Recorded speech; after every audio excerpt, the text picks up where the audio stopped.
All right, well, welcome to our Fireside chat with the council and the congregation. This is our continuing effort as your council to provide you with updated information about hot topics that everybody wants to hear about. I'd like to go ahead. Oh, we do have. Well, Carl, this is a meeting about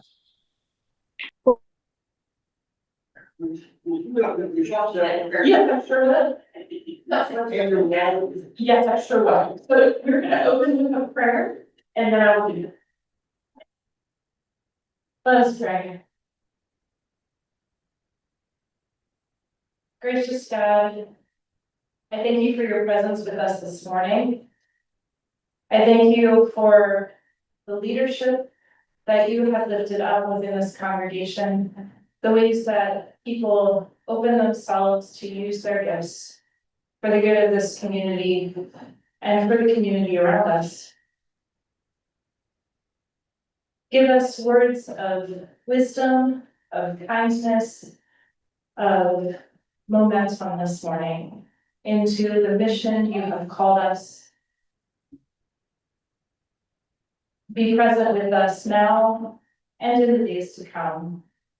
I pray all this in Jesus' name. Amen. Okay, so good morning again. My name is Martina Longoria. I am the Vice President of the Church Council this year. Federico is still with his family in Argentina, so he's not able to be visiting with us today. But he has been, of course, meeting with all of us in our email communication as we all travel throughout the summer. So we have 3 topics this morning. We're going to talk a little bit about our upcoming interim pastor. As we all know, we're losing Pastor Jennifer. And so we're going to talk about that and in the fall process to the extent that we're able at this point, this far out. We're going to also hear from Oliver Doolin, one of the members of our council, about some construction projects that are kicking off in the Rice Village area and how they're going to impact the church congregation, our life here, and some of the benefits that we're seeking to get from those projects, both financially and logistically, as we suffer through the construction in our area that's coming up. And finally, we're going to hear from Alicia Gibro, also a member of council, about some exciting things on our Memorial campus. I know everybody is anxious to get our ministry going there. We've made a commitment to that campus, and so she has some things that have developed in the last couple of months there. So my information is in the church directory. If you don't have it, come find me. My email's there, my cell phone number. Feel free to email, text. If you guys have any follow-up questions after this, we will give you guys the chance to ask questions in person, interact. That's the point of these fireside chats. So let's start with our interim pastor. So this week, the church council was here meeting with the bishop-elect of our Texas, Louisiana Gulf Coast Synod. We did have Pastor Jennifer's exit interview, which was a time for council to reflect and affirm pastor's ministry with us the last 2 years, kind of discuss the transition amongst the leadership, and then hear from the Synod as to what they are offering us going forward. The Synod's role in the interim process is to offer us a candidate.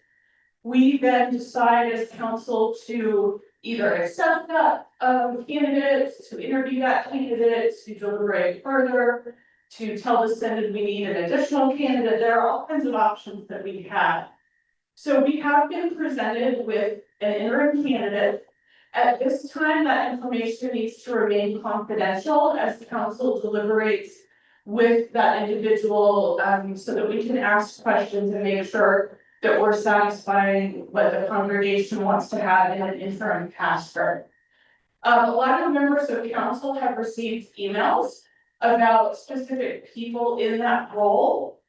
And so we hear you. We're listening to the needs of the congregation. And we will continue to work with the Synod on the option that's presented to us and deliberate as a council if we believe that's an appropriate fit for the congregation in this time of transition. We will meet as council at our regular meeting on July 8th. It is our intention to start to finalize that interim candidate by then.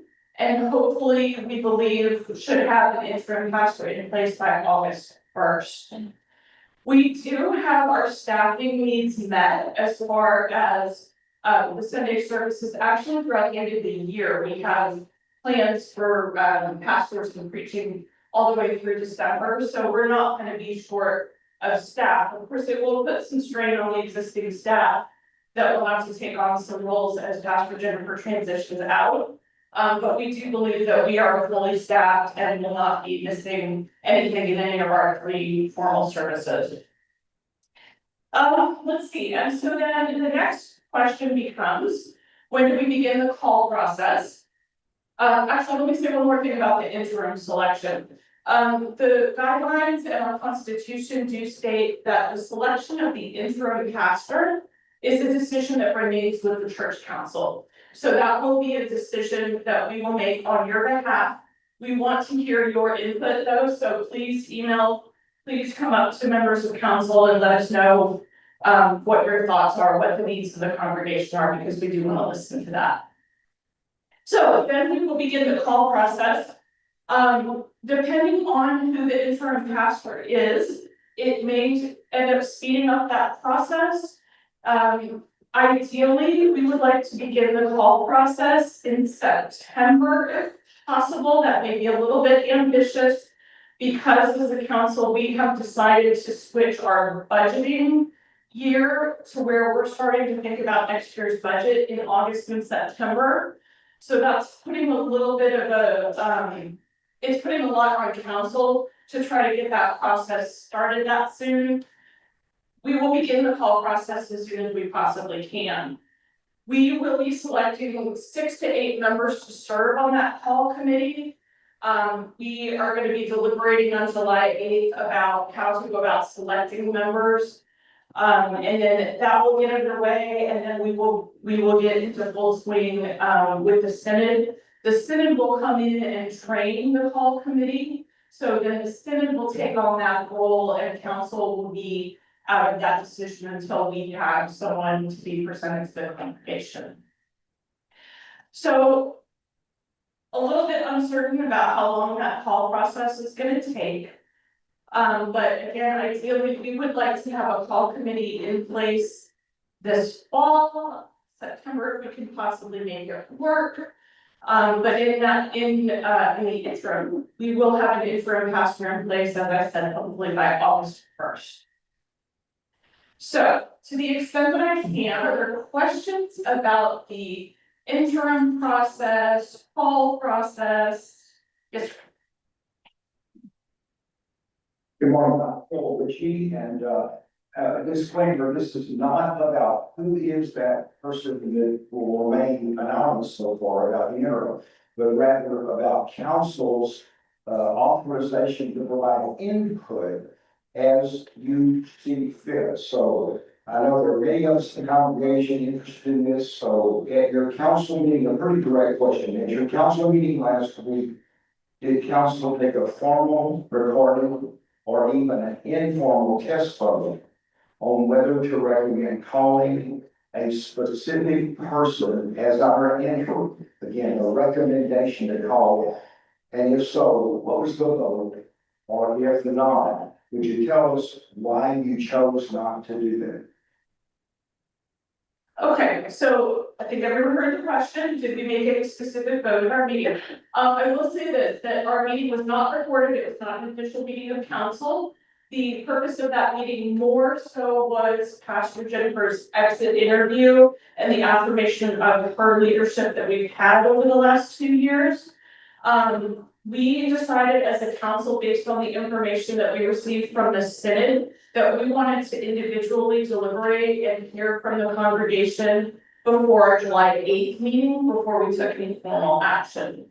So July 8th will be the formal action that council is going to take to further identify the individual that's been presented and what we believe is best for the congregation at this time. So there was no vote, no notes, no formal action. It was just that informal meeting with the Senate. I will say we're being very carefully and closely advised and by, Bishop-elect Tracy Schultz, who's been through this process a number of times. And she has advised us as council, both in conformance with our constitution and with the Senate's guidelines, that our deliberation regarding the interim pastor, just like all committees' deliberation regarding affirmative call, are confidential conversations, and that those will take place in closed meetings. We are presented with a candidate by the Senate. We are not opening a call generally, so, well, and this is all I hope, and there are other members of the council here who can correct me, that it was very clearly made clear to us by Bishop-elect Tracy that there are many congregations seeking interim pastors right now and having trouble getting them. There are many congregations with open call committees who have open call committees and have had open call committees and processes for a long time. That the Senate will present a candidate to us, and if we will be evaluating what the needs of this congregation are, and that process will be a closed process. They're trying very hard to get us the right candidate so that we can get started as quickly as possible. This speak of way. And I think along that line, if you have any things that you're looking for in an interim, this open forum and emails to us, text to us is the time to offer that to us. If there's anything specific, not maybe individual, but any characteristics, anything you'd like to see in an interim pastor, we would really like to hear from you. Because that will help us as a council make sure that that person who's put forth by the Senate is the right match for us. Are there any other? Yes, sir. And I have to say this, and if council could duplicate the very successful 2-year interim pastorate that Pastor Durr had for us, I think we would be happy with that. I don't know about the rest of you, but we would love to see that from council. And I again like to just throw in my 2 cents that council gets recommendations, but you're our council. You can say, we'd like to do this, Bishop O'Reilly. And so just to add on that, if the candidate that's been presented to us by the Senate, if council does not feel it's the right fit for us, the process is that we go back to the Senate.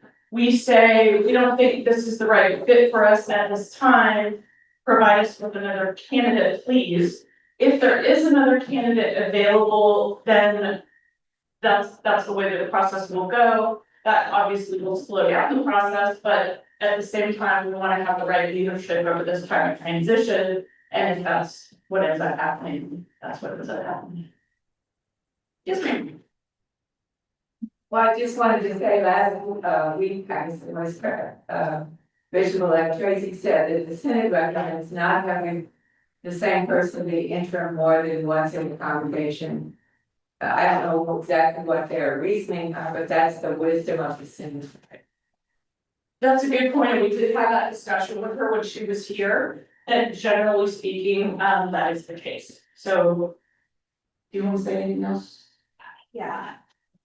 One of the things that I would say is that everyone in this room, look around this room. Most of the people in this room are over 65 years old, not all of you and not me. Yes. We have a congregation that is active, that is growing, that includes a lot of young families with young children, a lot of singles. A lot of visitors who are coming in are in their 20s and in their 30s, and they don't attend these forums, and they don't attend the same weekday Bible studies that you attend. And one of the reasons you have elected us as council, and one of the reasons we have some younger and active members on council who are significantly younger than us, is that we are inviting the voices of the whole congregation, and we are called and challenged to look to the future congregation. And so I ask you to trust us. Yes, sir. Right, partners all. Will you turn yours off? Yes. Yeah. We're not getting a little argument. Hi, thanks, Terry Deep, and been through this with a lot of congregations as a consultant, but I wanted just to remind everybody that as the sermon last week stated, we are the church. And pastors come and go all the time. In the Methodist tradition, up until about 4 years ago, Methodist pastors were required to move every 2 years. And that made the congregation have its identity, and they had pastors serving them, but it was the congregation that drove the mission. And that's just gonna continue to happen. I know there's a lot of anxiety with people when there's a change, and sometimes we try to put too much authority on the pastor, but then we fight that also. We want the pastor to be kind of in charge, but then we don't want him to be, and that's just a natural thing. But the pastor is here as one of us among us, as one of us served. You saw that with Pastor Jennifer, she has done that very well, but it's not like she's gonna dictate and dominate. And the same with any future pastor, we're the congregation and will continue to be, so that's the way it is.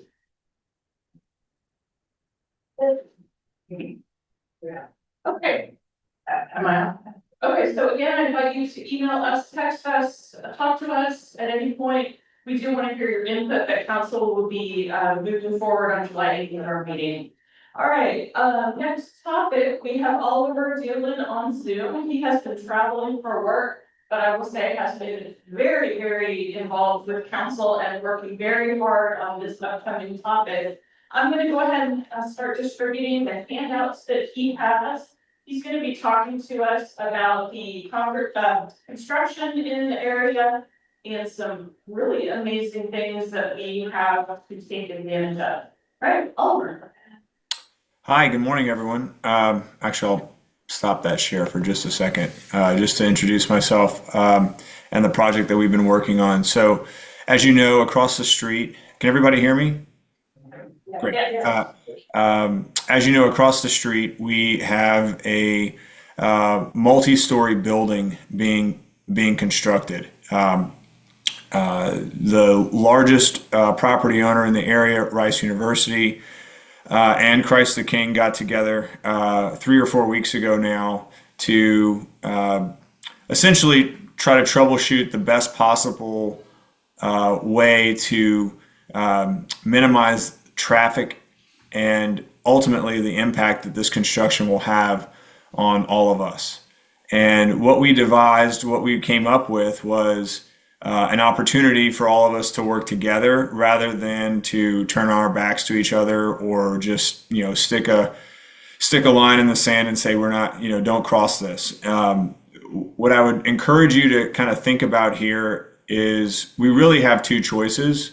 And I hope that, as you look through this, feel free to ask any questions, but I hope that as you look through this presentation that I'm about to share, or one pager that I'm about to share, there's really one clear-cut option that I think is favorable, that council thinks is favorable, and we'd love to just present that to you. So GTL is the construction group that's going to be building the Randall Davis condos across the street. As you probably already know, as you made your way here, or to church, that is, they've already taken up one lane of traffic as they're preparing for a more serious stage of development. I was talking with Gary Leach, the head of GTL Construction, and I asked him hey, paint me a picture of what it's going to look like in and around Rice Village as you're constructing this. And he said, well, expect 3 to 20 cement trucks per day, or every other day, I should say, for 12 months. And I was like trying to imagine what 20 cement trucks might look like on our roads. There's a defined path that construction's allowed to move thanks to Rice and City of Houston permitting. But this is maybe just an idea of what it might look like on a heavy traffic day going to and from the church. Or rather, I should say to and from GTL construction with the materials that they need.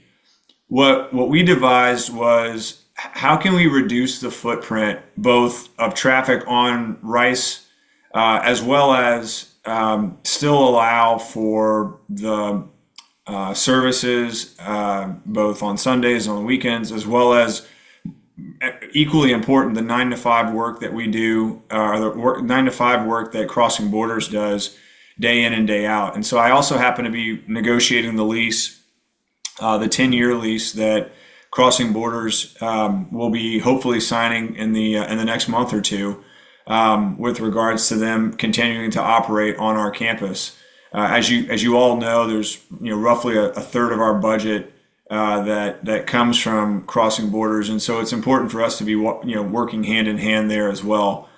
And again, to just getting back to this presentation, we see it as two options. We can do nothing, and those up to 20 cement trucks every day for a year are going to be passing through our area and working around us. Or we can minimize some of the traffic that's going to be coming through by removing not so much the construction that's going to Randall Davis, but reducing the traffic that we're providing or that we're introducing into the system by moving folks instead of here, we can move them into Greenbrier and have this area of parking extended thanks to Rice University by hopefully as many as 40 parking spots. I think that likely will happen for at least 12 months. That essentially takes all of the parking area that we have here and moves it here in terms of capacity. In addition to that, we'll have overflow options as we always do across Greenbrier. And our hope would be that when this is all said and done, when the 12-month lease with GTL is complete, and they do have some options to extend and pay us for it.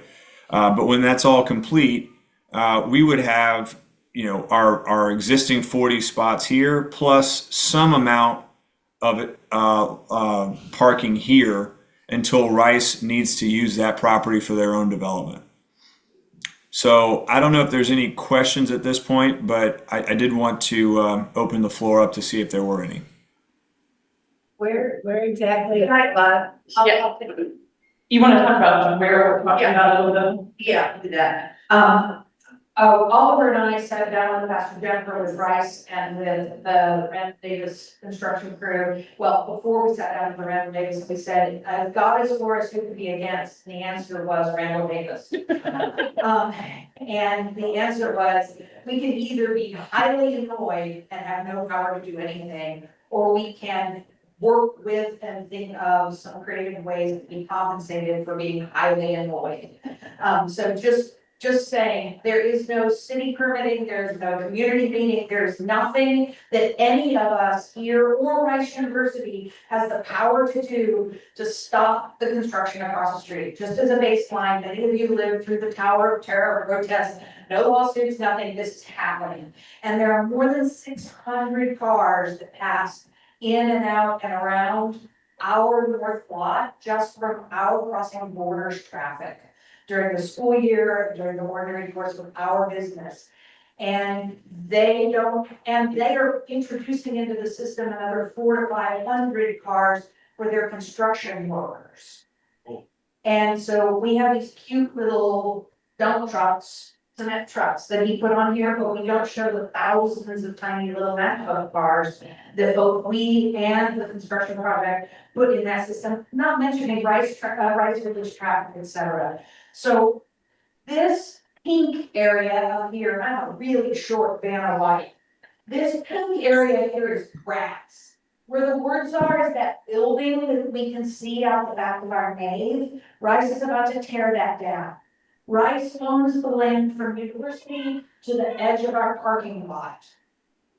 And Rice has said that they will let us extend our parking lot by 40 spaces in this interim period towards where that building is in the back.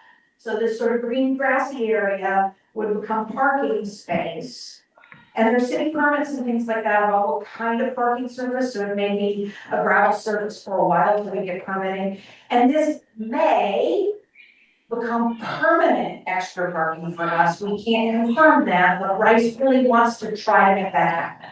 Nobody can promise that. But it's this pink line is gonna add another 40 spaces, which is about the same as the spaces we're giving up here.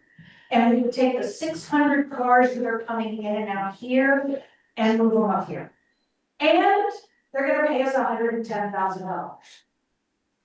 And they're not going to destroy this parking lot, they're not gonna take down trees, they're not gonna take down lights.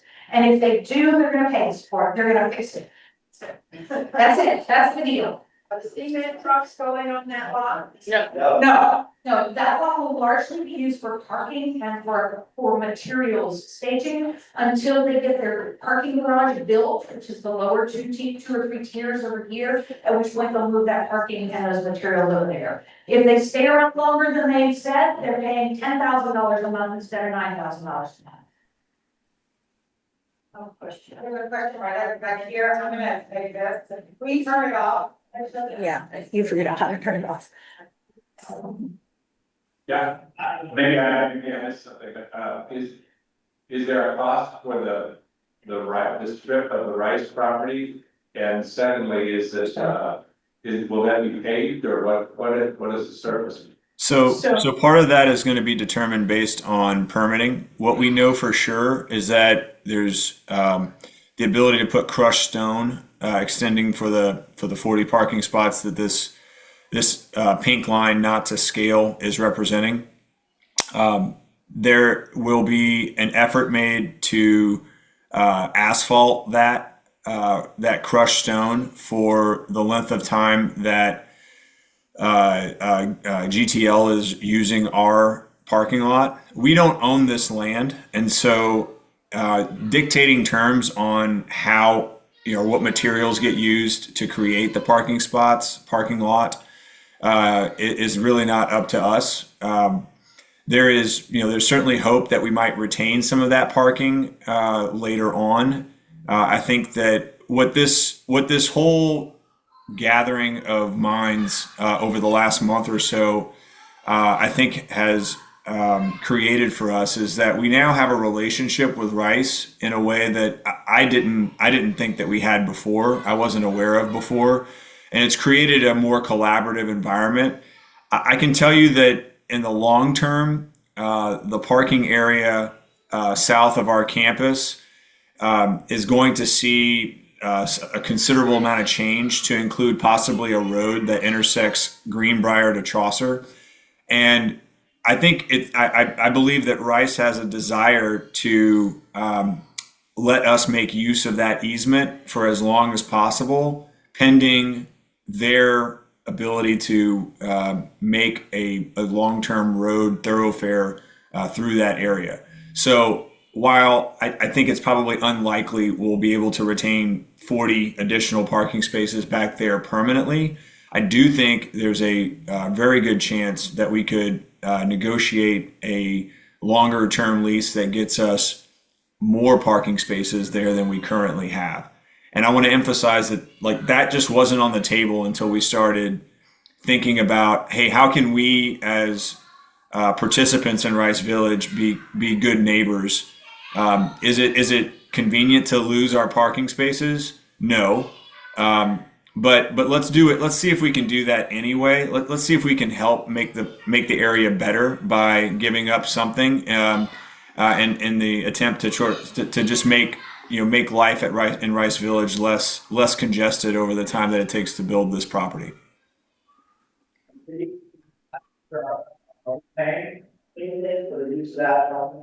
Right now, we're not. We're not paying anything right now as it stands unless there's a long-term usage of that parking lot. We are not paying any extra. So right now, this is a really good segue.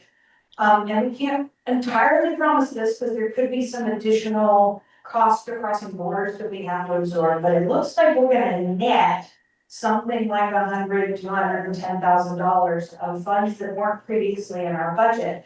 So Martina was asking you to reach out by email to send your ideas and suggestions and input. We're asking you to do the same thing. We're brainstorming about, as we enter into the budget cycle, about what things could improve our life here. What things might we say we didn't necessarily need before, but we might need now, and we have a little bit of money to do that. And maybe that's paying down debt, maybe that's expanding ministry opportunities, maybe that's having valet parking on Easter and Christmas. We still will have the full access that we have right now to the rice lots for all of our worship experiences, for our Box Society, for our Sunday morning worships, for our evening worships, for our memorial services. We're not losing any of that. And as our congregation continues to grow, and by the way, we are the most growingest congregation in the synod and maybe in the state, in the Lutheran and the ELCA. As we grow, we're gonna need the rice parking lot and we're gonna need all these parking lots, right? So we have a little bit of extra money in our pockets because we're going to be collaborative and work with everybody. So send in your suggestions. That's a fun thing.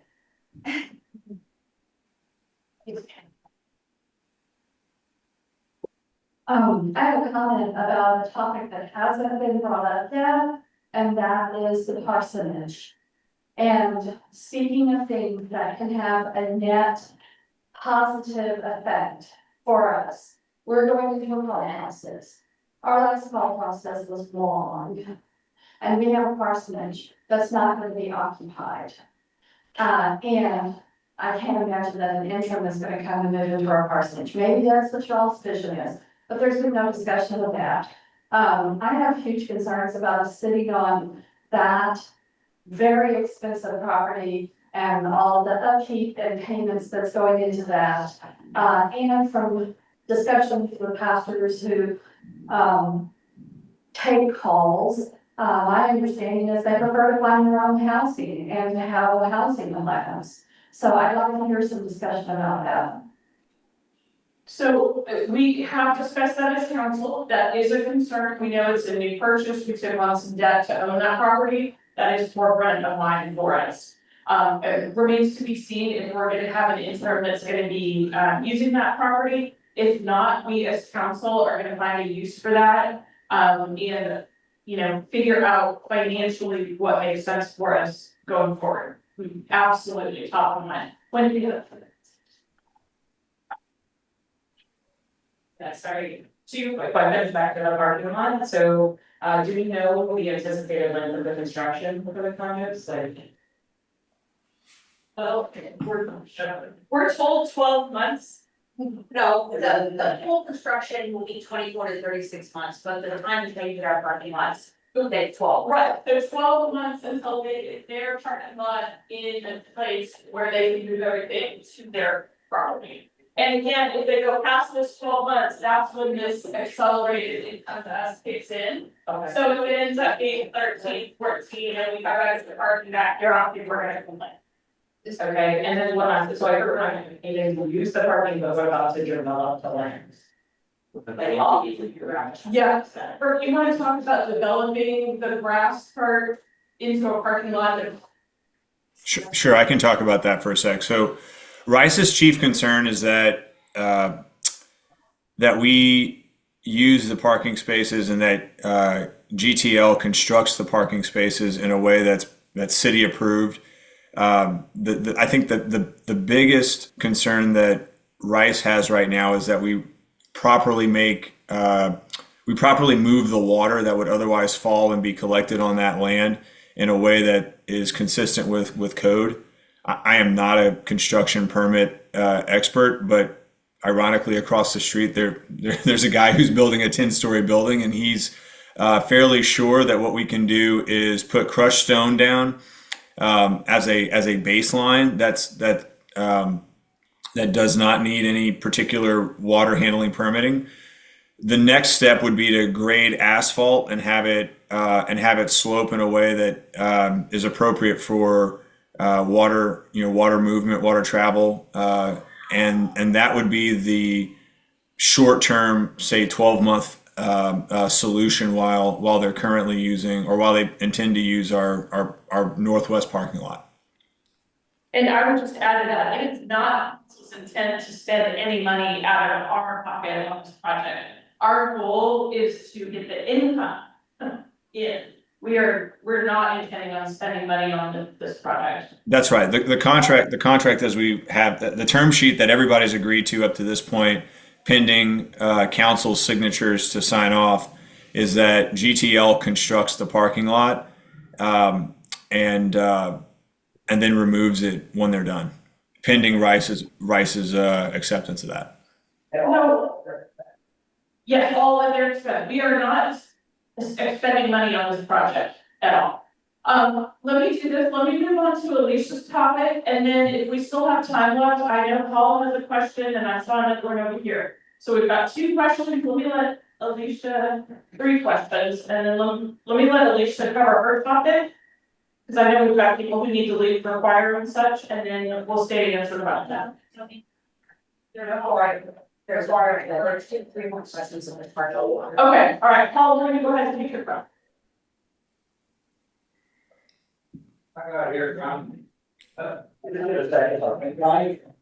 got here a little late, and I would like to know how much of that parking lot is gonna be used. What are they going to do to repair the inevitable damage to the parking lot, which we just spent a ton of money on? And what are they gonna do to protect our trees? Okay, so we have language built into the contract about this. This is to be, on our property, is to only be parking for construction worker vehicles and materials. So light duty, not heavy duty things coming across the concrete that we just put in. Additionally, any damage they're gonna pay for, it's written into the contract. And I think that covers it. So this is not intended to be any kind of heavy duty spot at all. Does that answer that question? Yeah, The cement parking, trucks- contractors who are coming in and out of the construction area, foremen, managers, et cetera, are likely to be parking on this area here. We'll call that the area closest to where you're sitting currently. This area is supposedly going to be used for material staging. There's going to be an 8-foot fence around this, so we're not going to be seeing anything. It's going to be covered. It's going to be non-visible. But our expectations are, and it's written into the contract, that they're gonna leave it as they found it. So if it's not, we'll have recourse to get it fixed there. We're getting insurance and bonding and all that. Right, insurance and bonding, we've thought about all that. Okay. When we use the inclusive, Bridget, I'll come right back to you. when we use the inclusive word rice, whom specifically are we speaking? No, it's not. The department? Congregational action. Morally impossible. I understand, but we need to give this is a time, this is well within the congregation, the council's responsibility. This came up as an opportunity about 10 business days ago. And they will do it, whether we do it or not, within the next 48 to 72 hours. So I understand that's one reason why we're taking the time today for this meeting, that the congregation needs to be informed and we need to know. But legitimately, Oliver and I and Lucky have been negotiating to try to get all the 4 parties in interest, us and Crossing Borders and Rice and Randall Davis, all kind of lined up to make this happen this week, because next week this will start. So yes, we appreciate the congregation is going to be impacted and is very surprised by this right now. We were surprised by it 2 weeks ago, and we will take action as a council. Bridget, Oh, Bridget, sorry, we're trying to talk over you. When we use the general term rice, to whom specifically are we talking? Is it a board member? Is it the president? Is it somebody like Kathy Collins was? Because having been the widow of a board member, I don't see us solely dealing with other players. I think we need to be. Oliver, I'm gonna take that question. Yeah, Bridget, that's a great question. Thank you for asking it. To clarify, Samuel Pike is on the Rice property team. Rice divides their university into multiple groups. One of them is charged expressly with developing the property that they have to create revenue for the university. Their office is just above Hamza on Morningside Place. Morningside. I think there's 7 or 8 individuals in that team. We've been negotiating with one individual named Sam Pike, and so that's a separate entity than Rice University officially, but Rice Property or Rice Real Estate is the group that owns the property just south of us, and they operate it on behalf for the sole benefit of Rice University. Okay, I know we've got 2 questions waiting, I'm gonna go right here.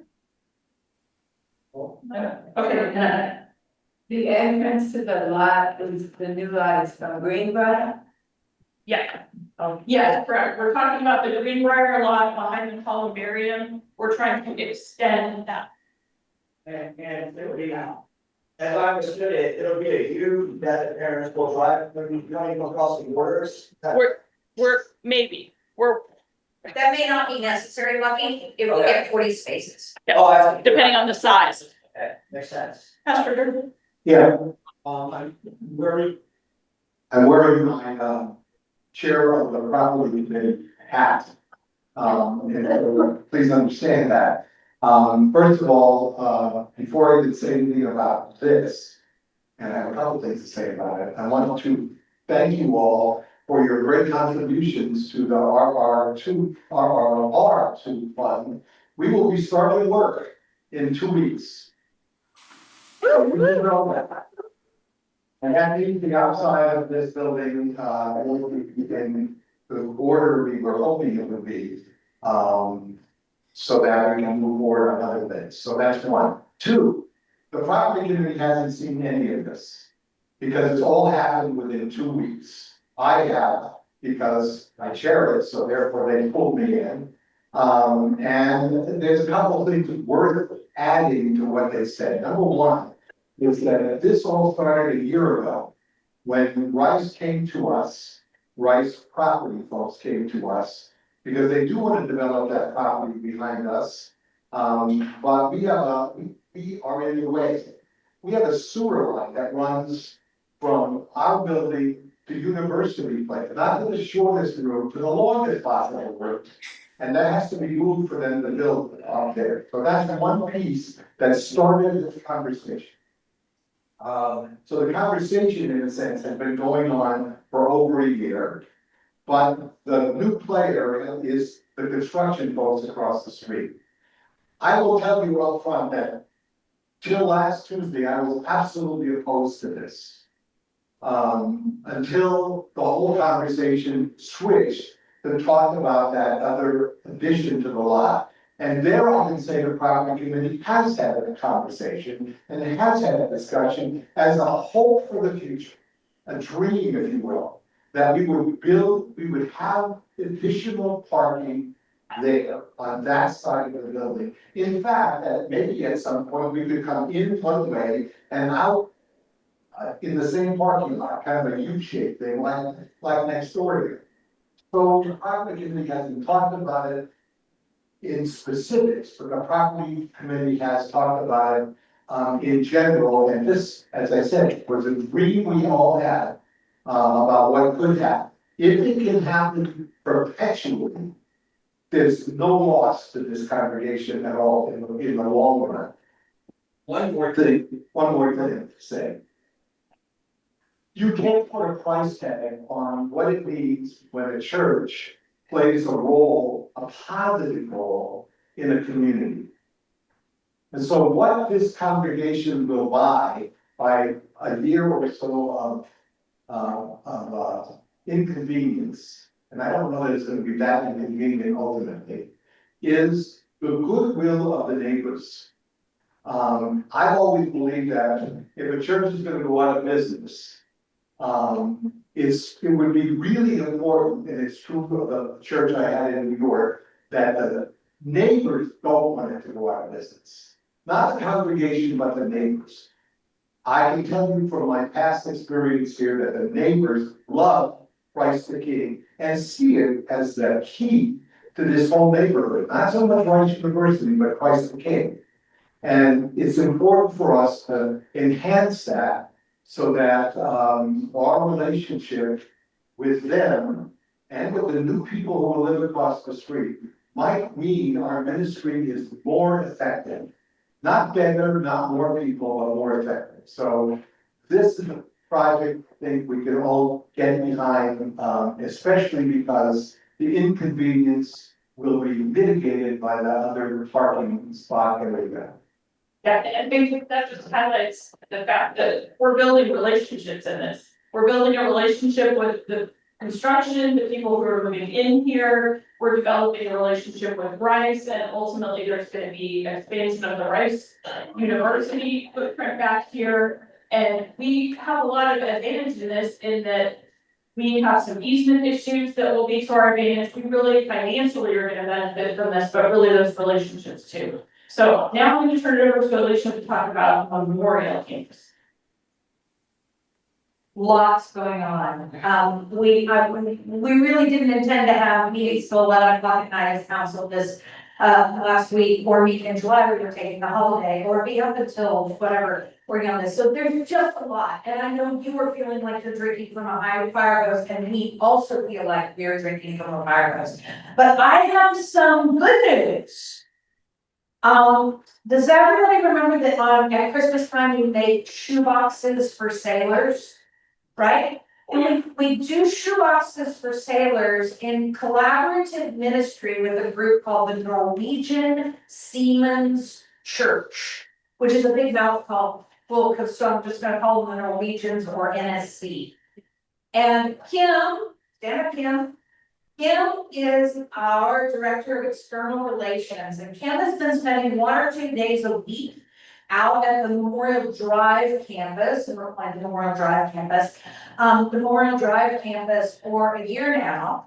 And at some point in time, the Norwegians discovered the Memorial Drive campus, and they said, and they started thinking, the Norwegian Seamen's Church has been in Houston since the 1840s.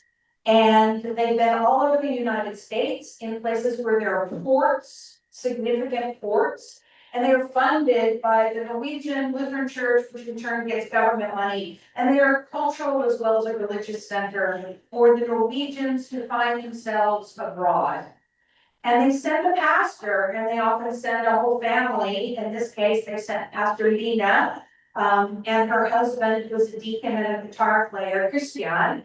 And they were sent by the Norwegian Seamen's Church to sell and relocate their 50-year-old campus in Pasadena to a campus that was closer to the Norwegians. Well, the Norwegians in Houston right now live in the energy corridor, and they're executives at Equinor, Schlumberger, and ConocoPhillips, and they are here on 2-year, 4-year, 6-year tours of duty, and they expect to have this Norwegian community that their government and their church provide. And the Norwegians came to Kim and they said, hey, we might need a little place to hang our hat while we look for a new home. What about this Memorial campus? You guys are Lutherans, we're Lutherans, can we play together? And very, after some, maybe this, maybe that, maybe we rented a little while, maybe we rented a little, they said, what if we just like became your roommates? We're like, yeah, we don't have any roommates. And what if we like renovated your whole fellowship hall for $100,000, and gave you a commercial kitchen and new bathrooms and ADA compliance and flooring and painting and lighting and landscaping. What about that? Like, they're really good roommates. They're really good, they would really very much love to be our roommates. And over the past 2 or 3 weeks, we've been meeting with several small groups within the Christ the King congregation who have expressed interest in being part of new ministry opportunities at the Memorial Drive campus. We've also been meeting with the remnant, the ones who are very vested, in some cases 60 years of ministry at the Memorial Drive campus. And there is this just, finally, it's God's time. Kairos is upon us. Let's do it. Sort of just do it, Nike style. The Norwegians would like very much to sign a long-term lease, 10 years. They would like it to be much longer and to build the ministry with us. Many of you who have been part of this congregation remember when we used to have a little motto that said, a village church with a global mission. Well, I'd like you to think about this as a global church with a village mission. Right? And thinking about a global church, we're already a bit of a global church because we have the Umoja Church, which are Lutherans from Tanzania who worship there. We are an ecumenical church. We have the Emmaus Spiritual Center that worships and leads their ministry from there. And this would be adding the Norwegians as another global flavor. The Norwegian church is not in ministry covenant with the ELCA because that doesn't happen among international churches, but they are also the equivalent of an RIC congregation. And they are fun. They lead with fun. They talk about ministry by talking about line dancing. And then they talk about communion, and they talk about confirmation. And they do have families, they always have 1 or 2 kids in confirmation class. They want to be part of a bigger family. And they have about 750 people in their broader Norwegian community. And they think that if they can reactivate the center of a community to be where those people are located, that they can bring 250 people a week to activities.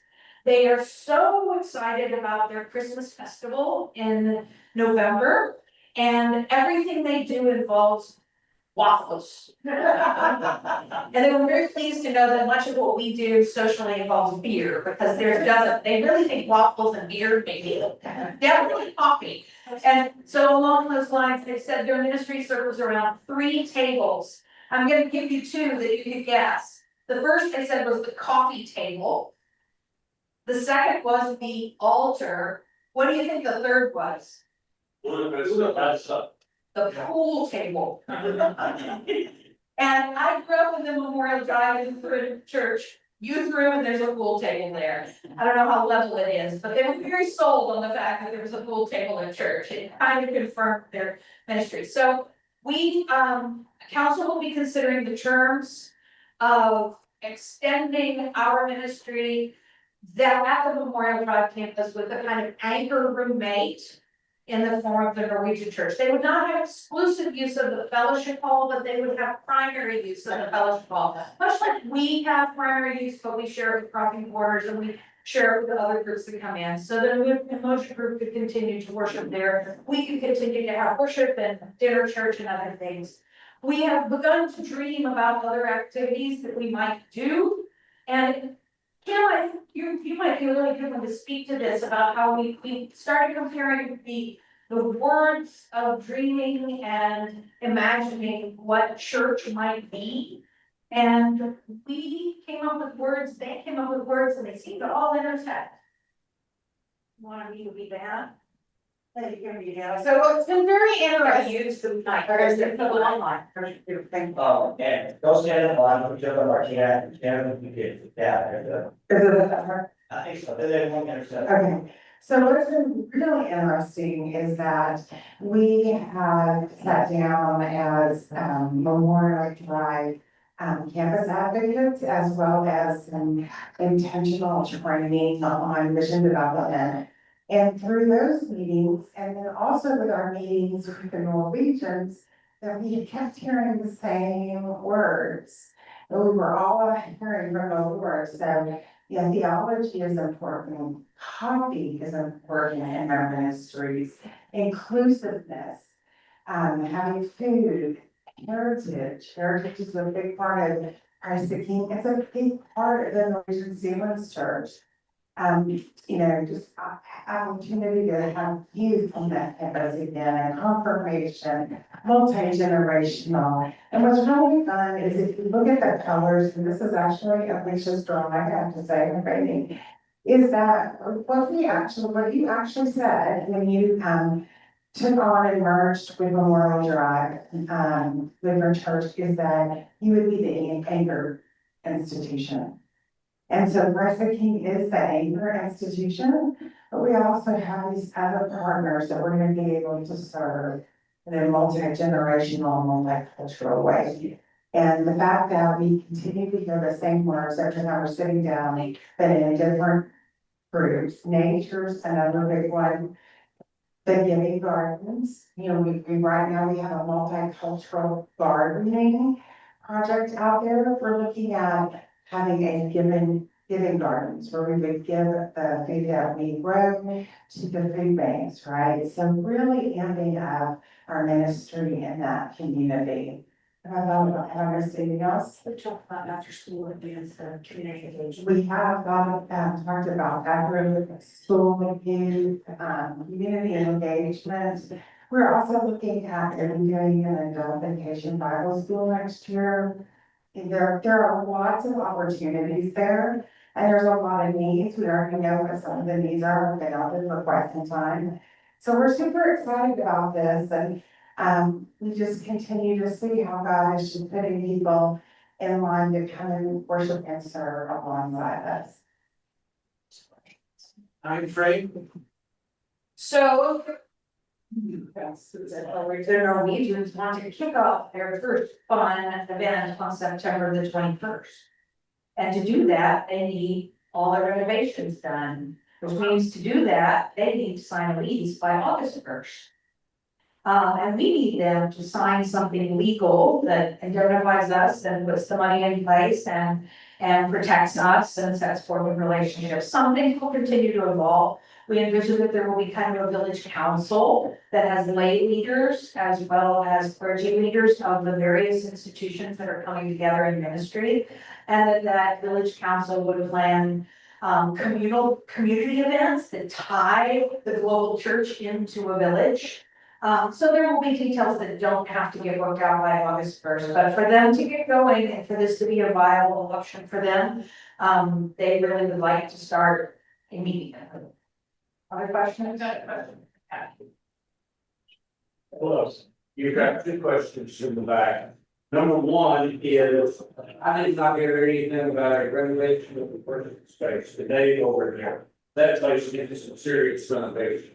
Is it just gonna be sitting there unrenovated? So we, 2 or 3 or 4 years ago, I was part of a committee with Pastor Mandy and some others that really imagined what could be done with the physical property out there. And we came up with some ideas. We came up with ideas about property and thinking about property first. And as we carefully considered what various options are and put together perspective groups to lead things, we've decided that people first makes more sense than property first. You are correct in saying that name needs serious work. Yes, sir. I asked a question. Is there any plans? Not currently.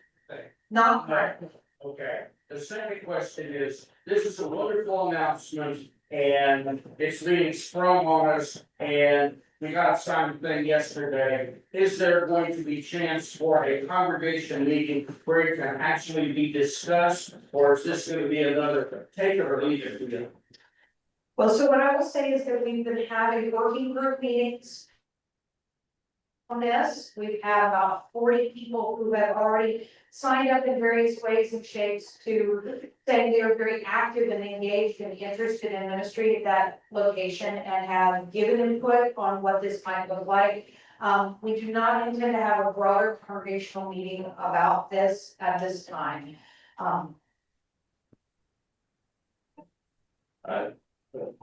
That's, Please don't turn yours off. Okay. sure. A couple of concerns. One, it's disappointing that Pastor Leah's husband's name is in Holy, because I know I can tell you a lot about Holy Leah.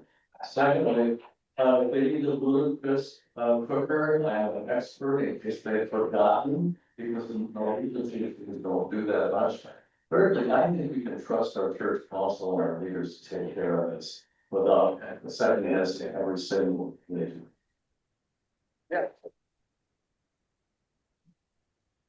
Thank you. I think that, the offer for Lucas Cookers may be very well received. Henry Goodrow would also like to, empower the men's breakfast club to become a barbecue club and find a way. They have access to a giant trailer-sized smoker and, create a village-wide barbecue club, perhaps for a Reformation festival, in October. Question for that, Wait, alright, I may have missed it, but just specific, it sounded like there's been a longer term needs. And then I thought I heard something about them being potentially interested in pitching in for some potential repairs. Did I hear that correctly? Yes, they have their Pasadena property listed for sale and they hope that it will sell by January 1st. In the interim, they have a budget of about $100,000 and we have proposed to them, and I think we're pretty close, like I think by Wednesday we'll be there, that they will accept, and we will accept an in-kind lease for the first 2 years for the money that they spend on renovations. Up to $100,000 would be applied towards a lease. And then there would be a long-term lease that we put in place at a 10-year lease that we would put in place at a base rate.